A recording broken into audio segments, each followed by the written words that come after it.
Ndiaye, bonsoir.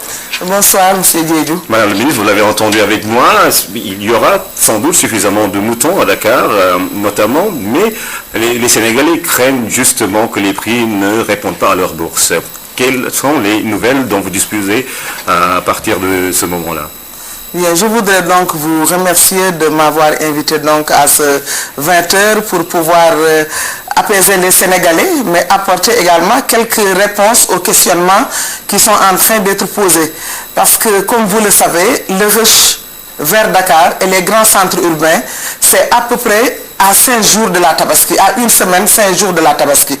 Parce que comme vous le savez, depuis quelques années, la Tabaski tombe pendant la période de l'hivernage et les éleveurs préfèrent rester au niveau des pâturages naturels plutôt que de venir à Dakar, y rester longtemps, avoir à acheter l'animal bétail, avoir également à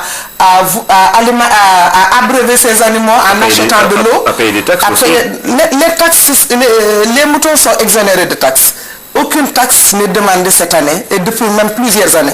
Chaque année, avant le démarrage donc de la campagne qui commence 10 jours avant la Tabaski, le Premier ministre signe une lettre circulaire adressée au gouverneur et à l'ensemble des départements ministériels qui interviennent dans l'organisation donc de la Tabaski.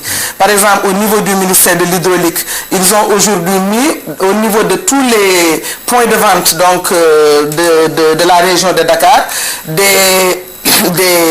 comment on les appelle, des citernes qui nous viennent même des régions. Pendant 10 jours, ils restent ici uniquement pour permettre donc l'abreuvement des animaux. Vous avez vu, il y a eu des problèmes d'eau à Dakar. Vous n'avez entendu au niveau d'aucun forail, les gens posaient le problème de l'eau. Parce qu'on avait pris les devants et avec le ministère de l'Hydraulique, avec la SDE, nous avons pu donc mettre à la disposition donc de l'ensemble des éleveurs au niveau de la région de Dakar les quantités d'eau qu'il leur fallait.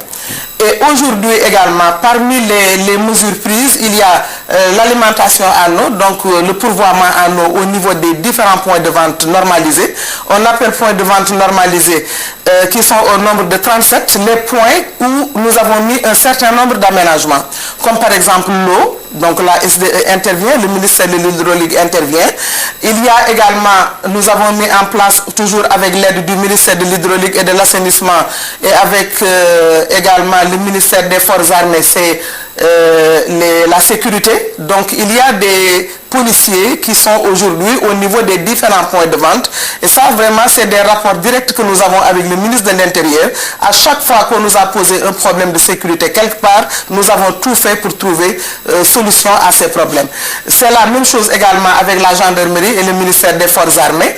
Aujourd'hui, par exemple, si je donne seulement l'exemple de Mbirkilan, où d'habitude il y avait énormément de problèmes de vol de bétail pendant la période de la Tabaski, aujourd'hui les gens sont bien organisés. Le ministère des Forces armées a positionné là-bas une équipe de 10 éléments et les populations également se sont organisées et ont trouvé des jeunes, 50 au niveau de leur localité, qui font la police de proximité, comme le demande le chef de l'État. C'est à la mode. Et donc c'est à la mode, mais depuis l'année dernière, ils l'avaient commencé. Cette année également, ils le continuent et ils ont en tout cas, nous n'avons pas entendu encore de vol de bétail là-bas. Et nous avons donc différents points dans la capitale, comme au niveau également des régions, qui sont des zones d'attente, là où attendent les animaux avant de rallier des villes comme Touba, des villes comme Kaolack, avant de venir également à Dakar. Nous avons par exemple Sewkhay, au croisement de Ngoundiane, dans le département de Thiès. Nous avons Birkelan, dans la région de Kaffrine, Nous avons Kawon, dans la région de Kaolack. Nous avons Kidira, dans la région de Tambacounda. Kidira est une porte d'entrée pour le Mali, c'est une porte d'entrée également pour la Mauritanie. Souvent, les moutons d'ailleurs qu'on nous dit venir du Mali, la plupart viennent de la République de Mauritanie parce qu'ils suivent le fleuve Sénégal jusqu'à Kidira pour s'arrêter un instant avant de rallier Dakar avec les camions. Le principal problème que nous avons aujourd'hui, c'est le problème du transport. Il n'y a pas suffisamment de camions. Ou même s'il y en a suffisamment, en tout cas à la veille de la Tabaski, il y a une forte tension sur le transport. Oui. Et les éleveurs, les transporteurs, parfois augmentent les prix du transport. On vient par exemple de nous appeler comme ça de Tarégi, où des camions maliens étaient en train de transporter des moutons. On leur a demandé de décharger parce qu'ils n'ont pas le droit de faire du transport à l'intérieur du pays. Donc c'est des genres des problèmes de cette nature-là, mais que nous réglons régulièrement. Je viens d'appeler le gouverneur de Saint-Louis et ils sont en train de nous aider à trouver des solutions à ces problèmes. Et cela risque sans doute d'éteindre sur les prix. Exactement, mais je pense que des efforts quand même ont été faits cette année. Les efforts qui ont été faits, c'est sur la base de conjugaison vraiment de synergie avec le ministre avec le ministre du Commerce, avec le ministre des Transports terrestres, avec le ministère de l'Élevage et la Chambre de commerce. Nous avons tenu des réunions d'information, des réunions de sensibilisation et surtout de négociation avec les transporteurs pour leur demander de ne pas mettre vraiment des doublements de prix sur le transport à quelques jours de la Tabaski. Et je pense qu'ils ont respecté cela. Certains, par contre, n'ont pas respecté, mais ce que nous avons fait à chaque fois, les transporteurs, leurs responsables nous ont laissé des numéros presque verts, des numéros verts. Et à chaque fois que nous les avons appelés, ils ont résolu les problèmes des éleveurs. Je dois dire que vraiment, il y a une large collaboration, une synergie d'action entre les différents départements ministériels qui fait qu'à chaque fois qu'il y a un problème qui touche un département, nous sommes obligés d'intervenir pour trouver des solutions très rapides. Alors qu'est-ce qu'il faut dire aux Sénégalais en général, aux Sénégalais en particulier? Vous savez, aujourd'hui, les moutons, on en trouve à tous les prix. Nous avons tous les jours, avec nos chefs de services régionaux, les chefs de services départementaux de l'élevage et avec les agents d'élevage, la situation des moutons dans toutes les régions du Sénégal. Les moutons qui doivent arriver à Dakar vont arriver. Ceux qui doivent aller ailleurs également iront ailleurs. Mais comme je l'ai dit tout à l'heure, les gens attendent toujours le dernier moment pour faire entrer leurs moutons. Mais ce qui est sûr, c'est que les moutons, parce que nous nous sommes déplacés, il y a une équipe qui est partie à Birkelane, moi-même je suis allé à Seoukhaï, on est allé à Sandiara. Mais ce qui est sûr, c'est qu'aujourd'hui, à partir de cette soirée, il y aura beaucoup de moutons à Dakar. Nous avons déjà commencé, hier on y était. On nous a également parlé de Ziguinchor. Oui, pour Ziguinchor, dans le sud du pays également, nous avions quelques problèmes pour la traversée du bac gambien. Et nous avons été obligés de leur envoyer parce qu'ils nous demandaient comment ils pouvaient identifier les camions donc sénégalais qui transportaient des moutons. Bon, c'est des camions remplis de moutons. Mais on a mis des macarons avec Tabaski 2013.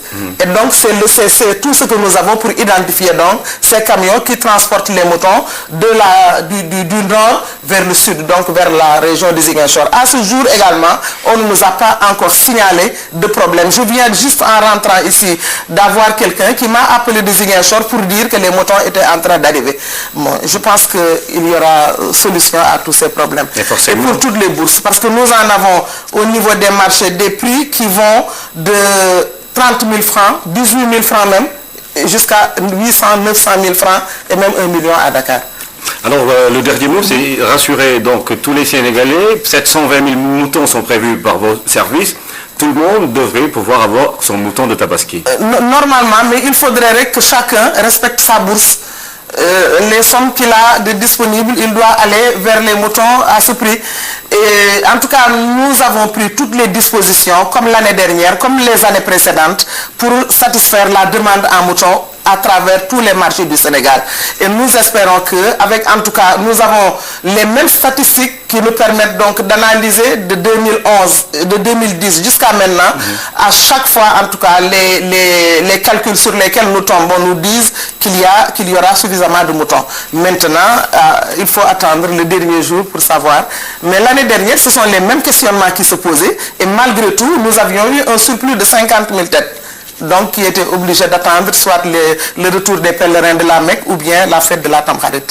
Merci Madame le ministre de l'Élevage, Madame Aminata Mbengue, qui faisait donc le point sur la Tabaski 2013 avec les problèmes liés au transport et le nombre de moutons qui est retenu par ces services, 720 000 moutons pour la Tabaski 2013.